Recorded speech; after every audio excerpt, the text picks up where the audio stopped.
To Bannon, it doesn't seem to matter much how conservative you were before Trump came to office if you are not fully pro-Trump today. Nearly every Republican senator up for re-election in 2018 appears to be a target. CNN former White House chief strategist Steve Bannon is ready to go to war for President Donald Trump, starting with the Republican Senate primaries in 2018.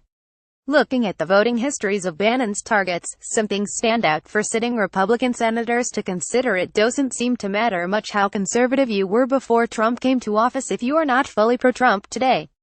And it doesn't seem to matter how aligned your voting record is with Trump today if Bannon sees an opportunity to bring in someone who can be a louder, more consistent Trump advocate. Every Republican senator up for re-election in 2018, with the exception of Sen. Ted Cruz of Texas, appears to be a target. Bannon also said he plans to back primary challengers in several other races where he thinks a crop of new Republican candidates can pick up seats for the GOP. Bannon's thinking on this score is clear. Andy Sarabian, a senior advisor to the Great America Alliance, the super PAC expected to support Bannon's candidates, told Breitbart News we're planning on building a broad anti-establishment coalition to replace the Republican Party of old with fresh new blood and fresh new ideas.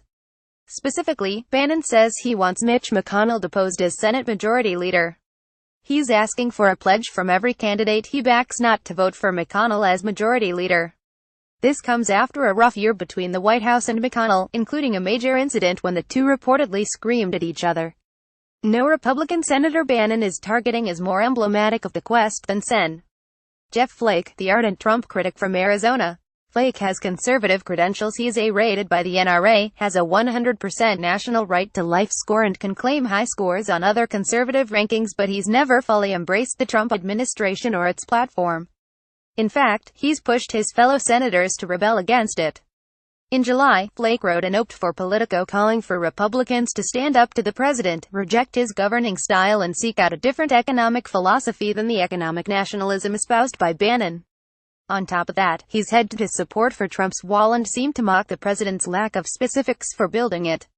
Common measures of voting history and ideology show Bannon is not afraid to go after even Republicans who generally agree with Trump on many issues.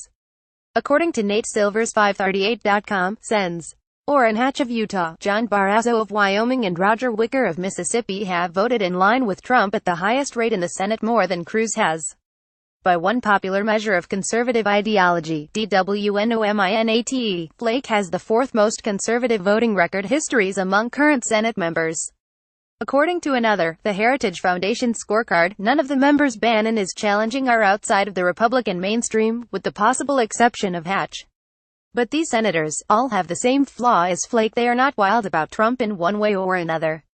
And this is what Bannon cannot tolerate. He wants the Senate to wholeheartedly embrace the president and believes it has to for Trump to govern effectively. Hatch, the longest-serving member of the Senate who has worked across the aisle with Democrats, epitomizes the establishment Bannon rails against. He's criticized Trump on transgender rights, his response to Charlottesville and his tax plan goals.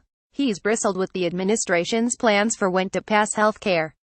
Flake and Nevada Sen. Dean Heller have waffled in their support of Trump while preparing for tough re-elections at home in purple states. Heller hedged his stance on Trump so much that he refused to confirm he voted for the president nearly a full year after the election. Wicker and Barrasso, who have cast votes aligned to Trump's policies at the highest rate in the Senate, do not have strong records as vocal advocates for him. The same is true of Sen. Deb Fisher of Nebraska, who has voted less often with Trump's policies.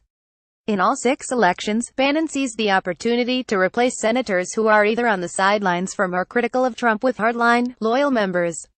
The one exception, Cruz, is curious given his contentious history with Trump during the 2016 GOP primary. But he was the original pick in the 2016 primary of the Mercers, a prominent donor family with whom Bannon met to discuss funding opportunities for his political ambitions in 2018. And Cruz's conservative background is arguably stronger than any of the other candidates Bannon is challenging. All this said, even if Bannon does successfully lead a successful primary challenge against one of these Republicans, he'll still, depending on the state, have tough fights ahead in the general election.